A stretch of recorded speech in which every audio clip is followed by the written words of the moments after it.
Hi peeps, take 3.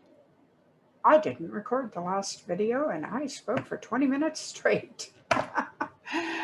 So today I'm going to talk about self-sabotage as a writer and some of the reasons why we sabotage ourselves, especially as intuitive writers, and a few other things. So, subscribe to my channel, hit the bell so you get notified, and if you like the video, give it a thumbs up. And we'll get started here in a minute, for real.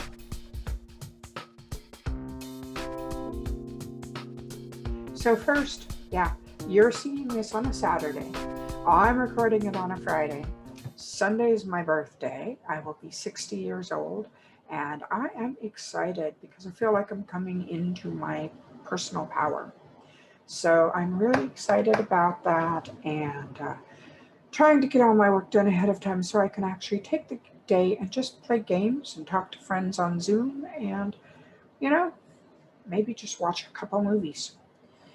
Was going to have a big party because, hey, 60, big milestone. But, that not going to happen. Still COVID, still pandemic, 2021, but we're still in, some of the same straits, if not worse.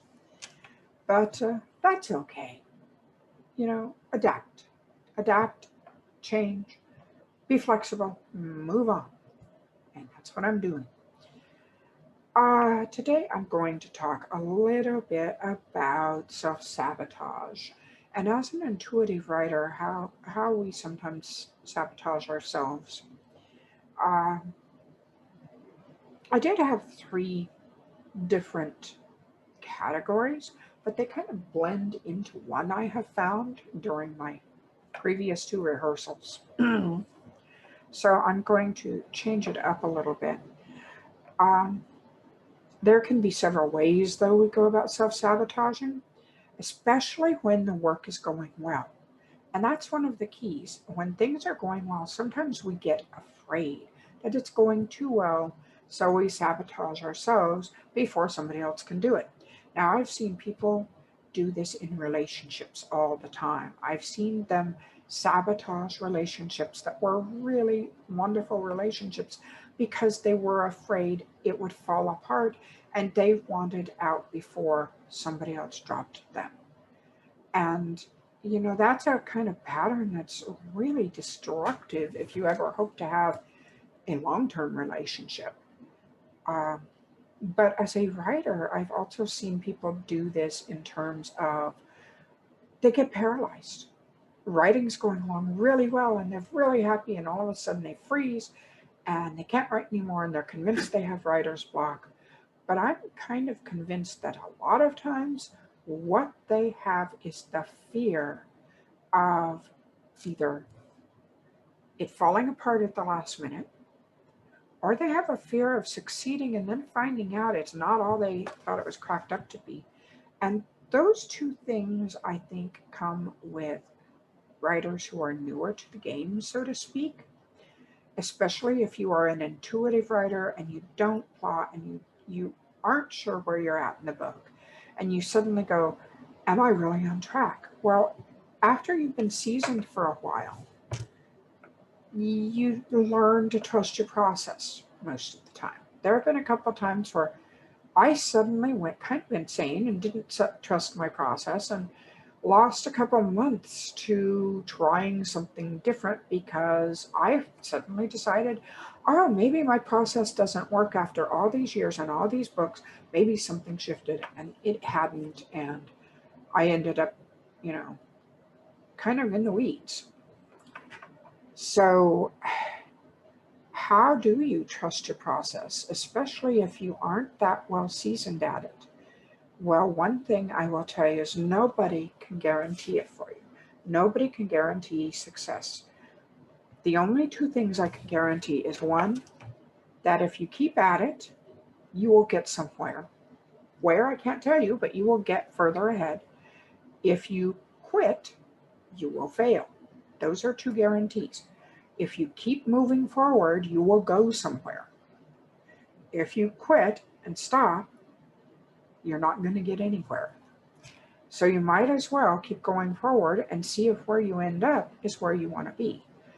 Um, After you have a series of successes, then you start trusting the process more. But what about, say, you're an intuitive writer and you're not sure if you're on the right track for the book, you think it feels right, it's flowing, but you suddenly freeze and go, what if I'm taking it in the wrong direction? How do you learn to trust your own process? Well, look at other parts in your life. Where has your instinct proven you true in other parts of your life? Was there a time that you made a decision to move and it turned out to be the best thing in the world?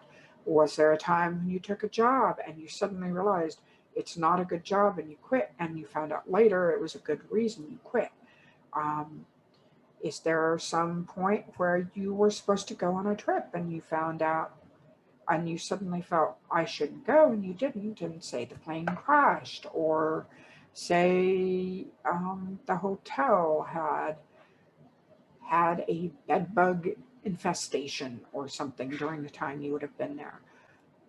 Those successful points where you trusted your instinct, whether they are for your writing or not, you can use those to strengthen your self-esteem, and not just self-esteem, but self-assurance.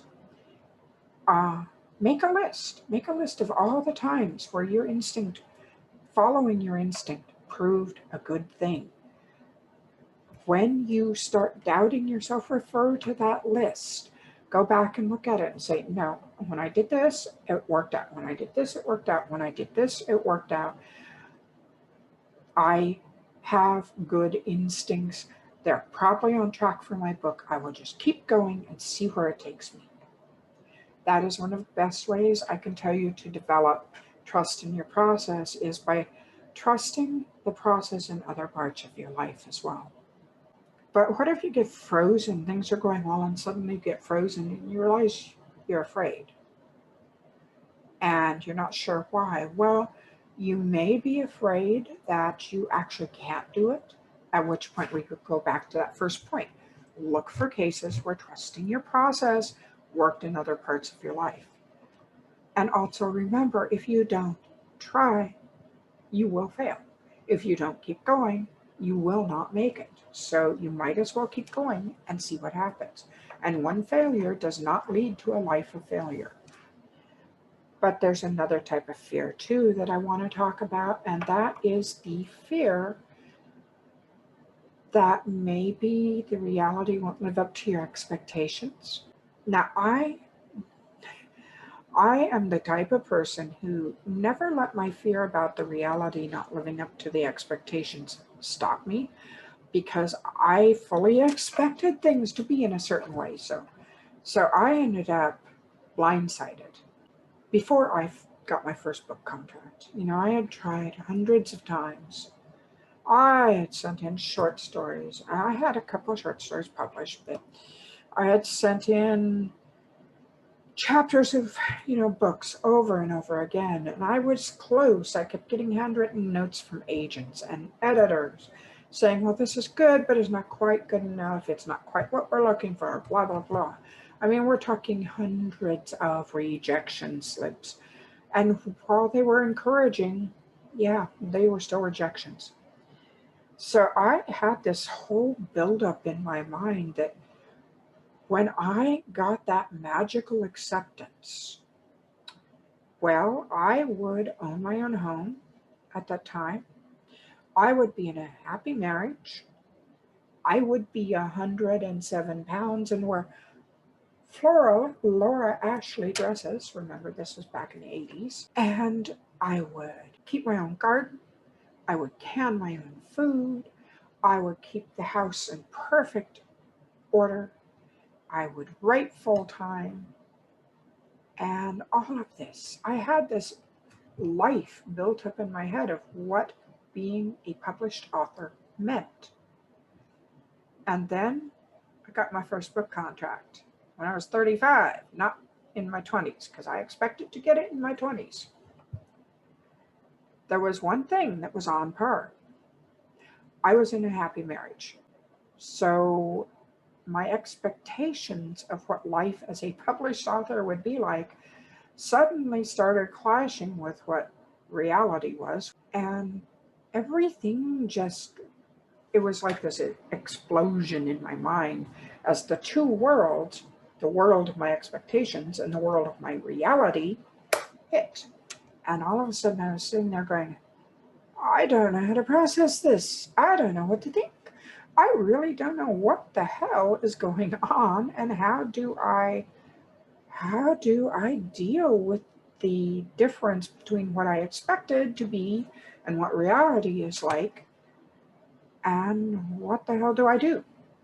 Well, I quickly realized that if I wanted to advance, I needed to clear my expectations out of my head and accept where I was in reality and go from there. So I sat there and I looked in the mirror and I was like, okay, I'm a published author now. I am a published author as I am, in the place I am, which was a duplex that was filled with dust all the time, no matter how much I tried to keep it out, with a bank account that had pennies in it, one paycheck away from being on the streets, and that's the reality. That's the reality as I was then of being a published author. And I let myself sit there, and I was disappointed. Yes, I was very disappointed. But then I stopped and I thought, this doesn't mean that's going to be the reality in the future. But I better not set up a new reality of what I expect, because I don't want to have that implosion again. So I began working with a hope for the future, with goals, but not an expectation if that's what it would be like. And I realized that by doing that, I had taken some of the fear away that happened when I did get that contract, because all of a sudden there was this fear of, is this the way it's always going to be? Does being a published author always mean I'm going to be poor and, at a weight I don't like, and at this and at that, and having to script for pennies for gas for Sam to go to work? It's like I removed expectations out of what I thought things should be like, and I let them evolve in the direction that they needed to for me. And it took years before I made a living off my writing. And some people I know still never do after years of writing. They do not make a living off their writing. For me, it took 10, 12 years after I got that first contract to make enough to where I could support us. And those were long years and they were hard, but each year I kept hope alive, but I didn't expect it. And that helped calm down the fear. It's like, well, I'm hoping that things will work out better, and things can change, and things have changed, because I saw change come over the years, even in small incremental levels. And then when I got into New York, that was a huge change. That was a big step towards where I wanted to go. So even though I wasn't making a living when I first wrote the Chin China series, or, the Bath and Body series, I didn't make a living off of those with my ex-publisher, not at all. I was lucky to make grocery money off of that. But by the time I did get to the point where things took off and I was making good money and stuff, my expectations were moderated to hope and goals, but not expecting things. Does that make any sense? It's like when you stop expecting things to be a certain way, you give yourself room for them to grow in a way in which they need to. I had boxed myself into a vision of how being a published author should be for me, to the point of where there's no way it could have been that way. Because it wasn't me. It was this vision I had, this sort of like pseudo dream that wouldn't have worked out in my life because I had changed from the time I first had that expectation. The only part that really meshed was being in a happy relationship. So I think as an intuitive author, clearing out that sense of expectation gives you room for growth. And it takes away the fear of, if it's not this way, it's not real. When you remove expectations, you no longer feel like you have to be, like you have to achieve things in a certain pattern or a certain way. It's one thing to want to be a successful author, but you need to define success. What is success for you? Because you may end up being a successful author and not recognize it. And that's something I did too. And I still do to a point, because I've redefined success for myself ever since I went indie. But for me, the fact that I never hit the levels where Stephen King was meant for a long time that I wasn't successful to me. Yeah, I was making a lot of money for a while. I'm still making decent money. I hit the bestseller lists and stuff, but I didn't hit number one, and I didn't hit them every single time. And I got to the point where I was afraid that I could never achieve what I wanted. And when I went indie, I stopped to redefine my levels of success, my definition of success. And that's when I started feeling successful. It's like it took having to go out of trad and away from the things that made me a success for me to be able to see that success. I did not feel that successful for a long time because I kept having these visions of, well, if I don't reach this level, I won't be successful. If I don't reach number one on the lists, I won't be successful. If I don't reach, an audience of 100,000 people on opening day, I won't be successful.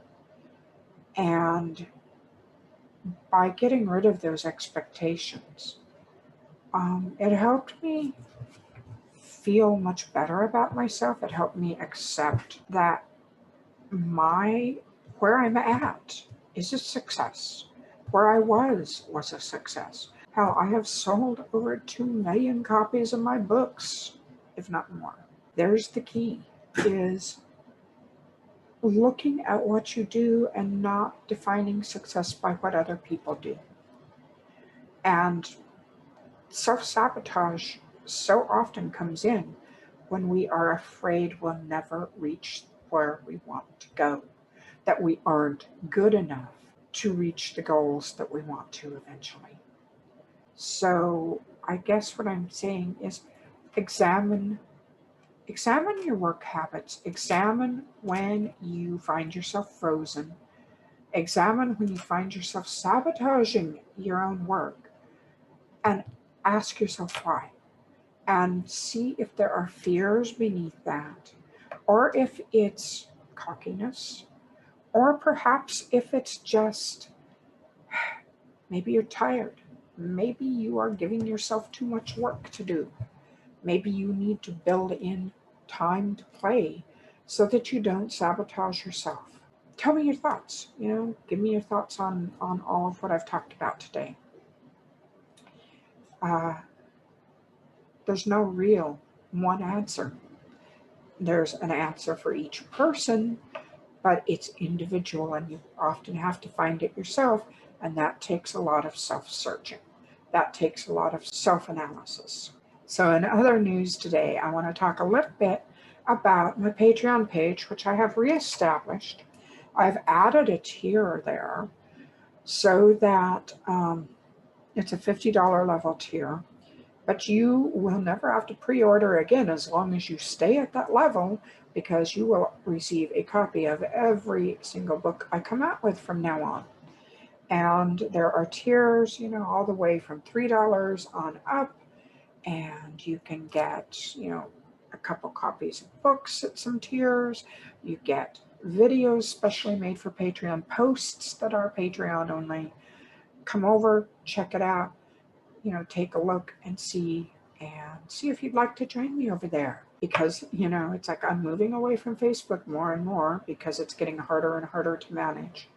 So join me here on YouTube, or join me over on Patreon, or both. Join me on my blog. I'm happy to have you all three places, or one of those three places. And yeah, we're still doing Facebook, but it's getting harder, as I said, to manage, and it's just a mess on the back end. Um, the changes they made are insane. So that's it for today, peeps. I hope you enjoyed this video. I will be back next week with another video. I'm not sure about midweek videos this month. I'm getting a lot of things lined up, so we'll see.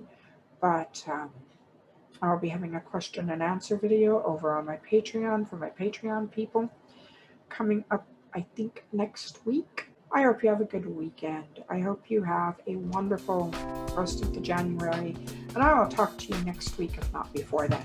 Bye-bye.